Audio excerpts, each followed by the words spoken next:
What's up, everybody? This is Colin from Holistic Heritage Homestead. I hope you're all well. Retirement. You might be younger, you might be older. We all should think about retirement, unless you're already in that phase of life, okay? I want to talk to you folks about homesteading being part of your retirement plan. That's right. Everybody should homestead. Everyone should try to be more self-sufficient. Please watch this full video because I want to provoke thought. I want to give you some numbers, okay? I did approach this in a formulaic way. And keep in mind, I am not a financial advisor. This is for entertainment purposes only, just to get you to think, just to get you to start crunching some numbers if you haven't already, and move forward, take action, okay? Now, folks, the way that I approached this was you have income and you have expenses, okay? A penny saved is a penny earned. Everything that I have as far as lowering expenses, that could also be income if you're selling things. But I focused on very realistic, okay, conservative numbers, okay? I based this off of beginner or intermediate homesteading. Now, for those of you who have huge operations, successful operations, you produce a lot of your own food, that's awesome. These numbers are going to be even higher, which is very impressive. So, homesteading. You can be a homesteader in an urban, suburban, rural, whatever, wherever you are, you can homestead. Homesteading essentially nowadays just means being more self-sufficient. And it typically means producing some of your own food. Very few people produce all of their own food, folks, okay? Now, it typically includes gardening and raising some type of livestock, or plural, different types of livestock, okay? So what I did was I chose chickens, okay? It's one of the number one, the first and one of the top types of livestock that most people get, okay? People say that getting chickens is like the gateway drug to homesteading. People get chickens, next thing you know, they've got cows, they've got sheep, whatever, all right? So, based on having 10 chickens, and I used the number of approximately 250 eggs a year. Now, that's a typical heritage breed chicken. That number could be 300 for like Rhode Island Reds, for example, or maybe even more. But I went with a lower number because I want this to be very realistic, okay? Achievable, approachable for you folks. So if you have 10 chickens laying 250 eggs a year, okay? At $4 a dozen, that's 208 dozen eggs a year that you will not buy, okay? That's $833 a year. That is a lot of money, okay? Now, as far as produce, as far as the gardening component, food is crazy expensive, okay? Whether you're buying animal proteins and or fats, whether you're buying produce, whatever it is, food is very expensive. So if you can produce $80 a week of your own produce, vegetables, leafy greens, root crops, whatever, $80 a week is $4,160 per year, okay? That's a lot of money. Now, assuming that you will have a secondary or even perhaps tertiary form of animal protein and fats, okay? Like us, we have chickens and meat rabbits. We did have pigs. We don't have pigs anymore, all right? So assuming that you have, let's say, meat rabbits, or you process your chickens for chicken meat, okay? The average chicken, if you were to buy something organic, okay, which is how you all should be growing, that's how you should be raising your animals preferably, that's the goal at least, okay, is about $20 a chicken. It could be more. I went with kind of conservative low numbers, all right? For organic free-range chickens, let's say $20 a chicken. These are not exact numbers, folks, okay? The point is to give you a skeleton idea, some basic numbers that you can move forward with. $20 a chicken if you harvest one chicken a week. If your family and yourselves, you eat one chicken a week, let's say $20 right there. And if you harvest one other animal, a small animal like a rabbit or a duck, let's assume $20. That's not including the value of the pelt, okay, of the hide of the animal, what you can get for that. Just the meat, one rabbit, one chicken a week, $40 a week, okay? That comes out to $2,080 per year. So with your $80 a week on your produce, okay, and $4 a dozen for your eggs, okay, $833 a year for your eggs, and we can, in our family, we can crush more than more than that. All right, we love eggs. They're delicious. They're nutritious. They're superfood. All right, one rabbit and one chicken per year. That's a total of $7,073 per year.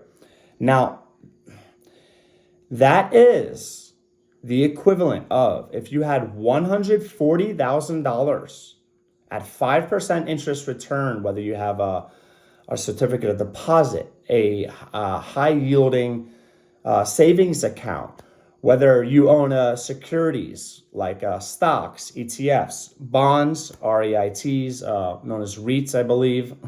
That's what I'm going to go with. And you're getting 5% a year. That's also a conservative number. There are many dividend-paying stocks, for example, and ETFs that give 7%, 10, 15 plus percent a year, okay? You would need $140,000 at 5% a year to get $7,000 a year. So if you can, with a little bit of produce, some eggs, and harvesting two animals a week, two small animals a week, get $7,073 worth of value that you have lowered your bills. Do I have your attention yet? That's not considering those of you who raise ruminants, like larger animals like sheep, goats, cows. Now your numbers are really skyrocketing. They're jumping up dramatically, okay? I went with those simple numbers because every little bit counts. Most working people, whether you're poor, middle class, upper middle class, and I don't like to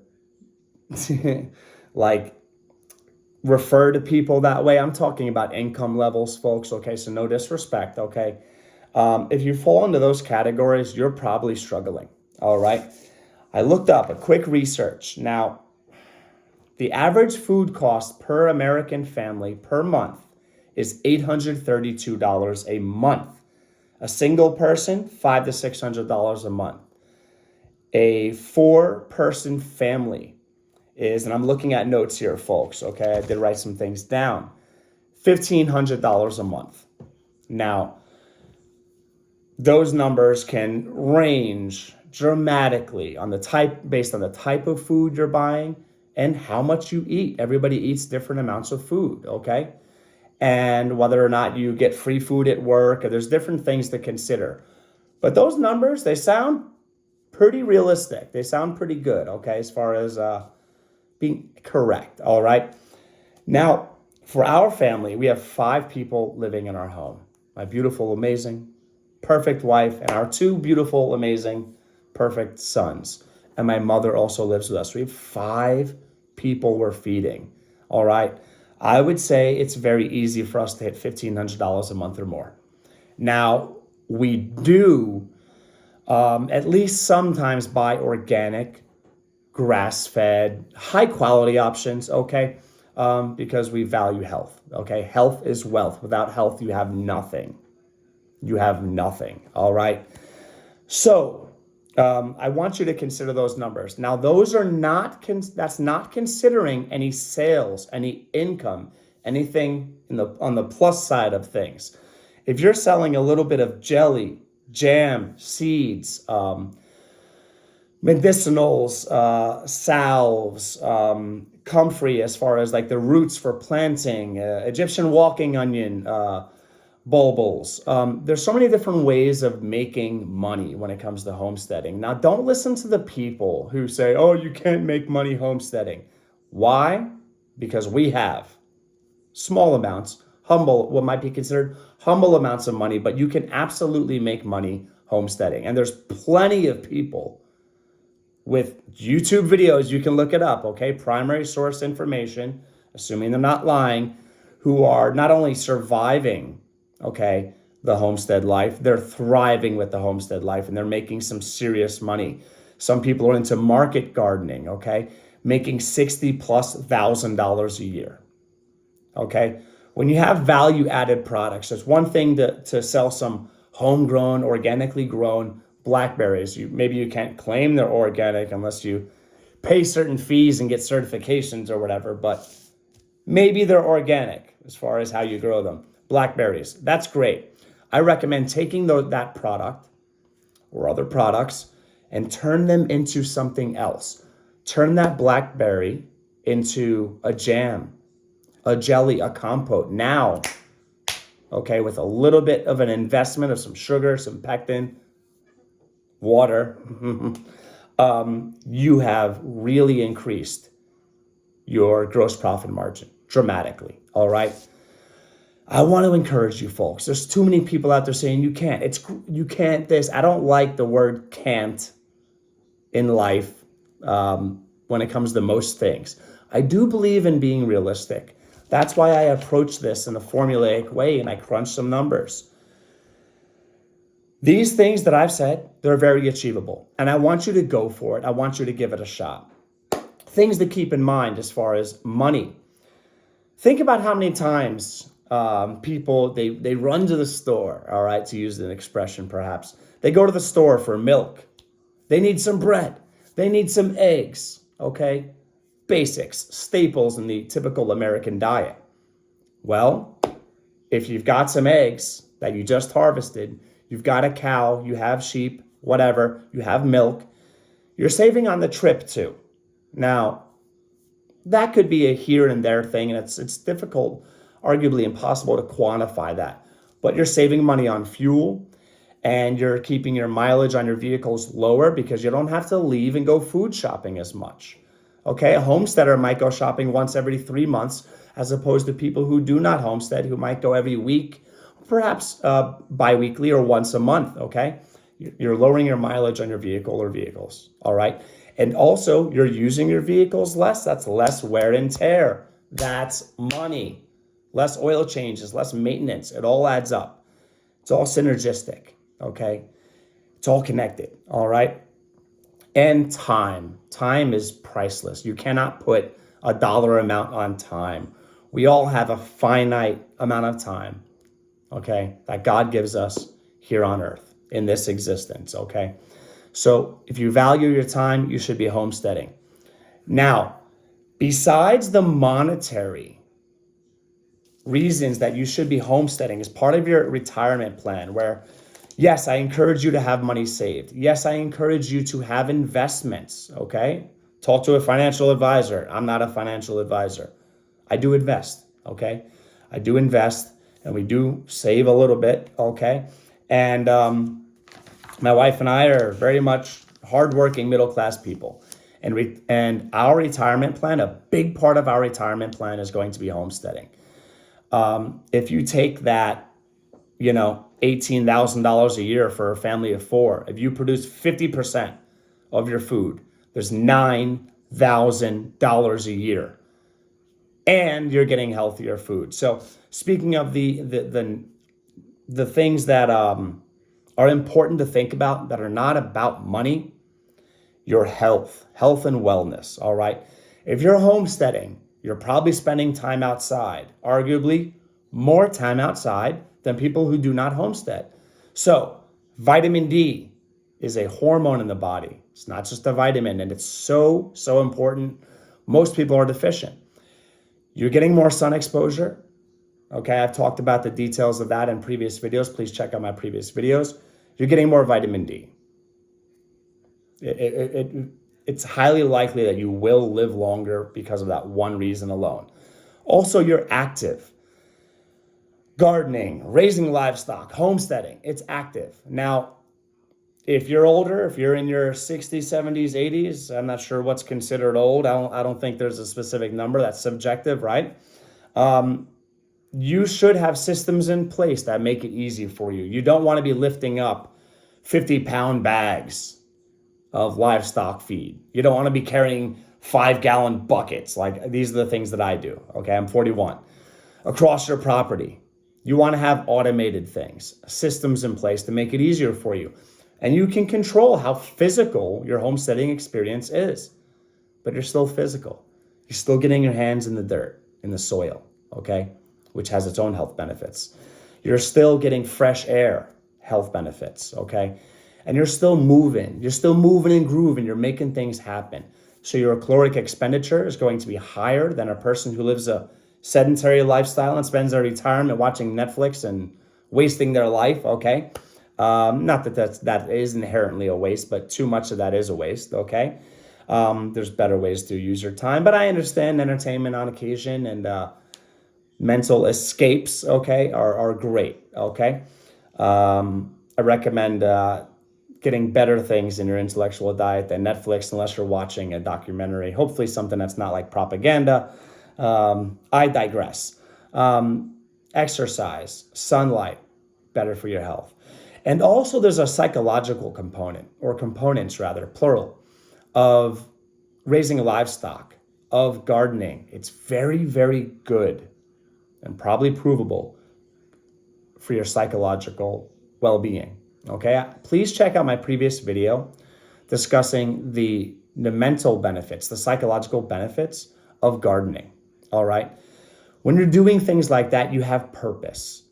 And I assume that could lead to a longer life. It could increase your longevity, because when people have nobody to live for, nothing to live for, they tend to die. All right, I'm not trying to be fatalistic. I'm not trying to be morbid, but I'm talking about reality, folks. All right, when you have things to look forward to, when you have purpose, all right, serving the Lord should be your number one purpose in life. Serving your family members, your second purpose. Serving people in your community, your third purpose, in that order of priority. When you have purpose, you live longer and you have excitement. It's so exciting to see your chickens have hatched out some eggs and you've got chicks. Wow, that's exciting. That's a surprise. Watching seeds germinate. Whoa, that's a surprise. Seeing fruit pop up on your plants, okay? Your trees, whatever. That's a surprise, and it adds excitement and value that goes beyond money to your lives, okay? And the nutritious food. It is scientifically proven that homegrown food is way more nutritious than most store-bought food. So you're getting nutritionally dense food. And a lot of the stuff that people produce in their homesteading activities, they're superfoods. Eggs are superfood. Beef, superfood. Lamb, superfood. Growing moringa, that's a superfood, okay? You're getting healthier food, okay? Homesteading should be a part of everyone's retirement plan. And I understand there's a spectrum of commitment, of abilities, of, different people have different resources, time, money, whatever.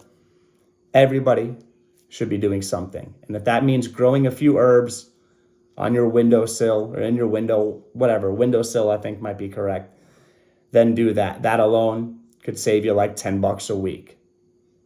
All right, that's a lot of money.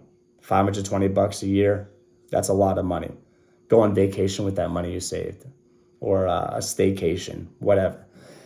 I hope that you learned something. I hope I hope I have provoked some thought.